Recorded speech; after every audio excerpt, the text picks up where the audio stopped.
Hello there. Britain's Prime Minister Liz Truss has appointed her cabinet. The selection of Jacob Rees-Mogg as the new Minister for Economic Affairs and Energy caused a stir on the island because he doesn't think the climate crisis is a big problem. At first glance, the cabinet of Great Britain's new Prime Minister Liz Truss appears to be quite diverse. I talked about this at noon.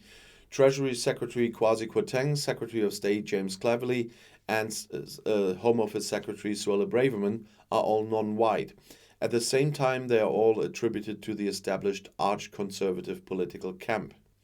The same applies to Jacob Rees-Mogg, or GRM, the new Secretary of State for Business and Energy, who also outwardly corresponds to the arch-conservative cliché.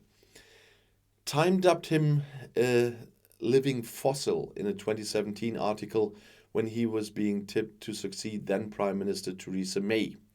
Arch-reactionary, rich, extravagant is Rees-Mogg, who was born into a very wealthy family, attended elite boarding school and elite university, and later made a fortune himself as an investment banker. In the past, Rees-Mogg opposed same-sex marriage and advocated tax cuts for the wealthy and reduced social spending. And he repeatedly attracted attention with statements that downplayed the dangers of man-made climate change. As the British research network The Smog lists in a newspaper article in 2013, Rees-Mogg called the warnings from climate protectionists climate change alarmism. With their obsession about the end of the world, climate protectors would ensure high energy prices. He also doubted the negative impact of increasing CO2 emissions on the climate. In 2014, he said that humanity should better adapt to climate change than limit climate change. He would rather have a cheap energy than wind turbines, is what Rees-Mogg said at the time. In April of this year, Rees-Mogg left no doubt as to what energy is cheap for him. You also have to get the last oil and gas reserves out of the North Sea in order to achieve energy security. We will not achieve carbon neutrality tomorrow. 2050 is a long way away. We need fossil fuels in the meantime, and we should use what we have. That's what Rees-Mogg said in an April 4 radio interview. Rees-Mogg was also open to the idea of using fracking to produce gas in Great Britain.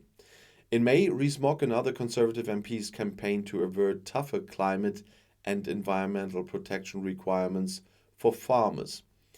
Rees-Mogg could now further promote the dismantling of environmental protection requirements and the expansion of fossil fuel infrastructures in a powerful position as British Energy Minister. Environmental organizations and Green politicians were shocked by his nomination. Rees-Mogg is the last person allowed to be in charge of the country's energy policy at this time. That's what Rebecca Newsom, policy director at Greenpeace UK, told Bloomberg. This will either be a massive own goal for Truss' effort to address the rising cost of living, or Rees-Mogg will face the steepest learning curve in history as he deals with the problems facing our country, she said.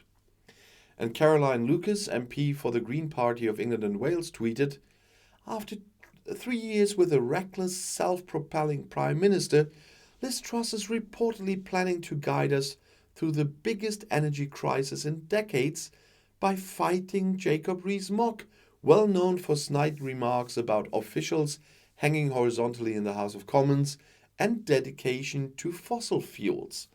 And this is our Secretary of Energy." Only Graham Stewart's nomination as Climate Protection Minister gives some hope. Stewart has long been a strong advocate for ambitious climate action in the UK and internationally. Josh Buckland of the UK's renowned think tank Policy Exchange told Bloomberg. In view of the extent of the energy crisis, it's clear that we need a strong voice for climate protection every day, he said.